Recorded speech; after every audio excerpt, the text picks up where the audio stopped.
We are heading now to rescue the Arctic fox. We just received the alert.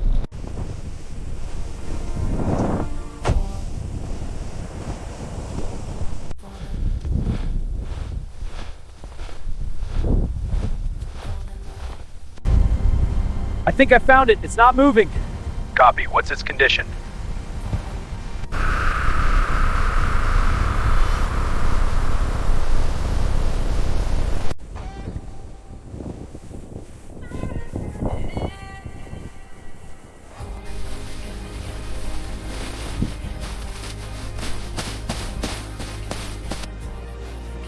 Hang in there, little one.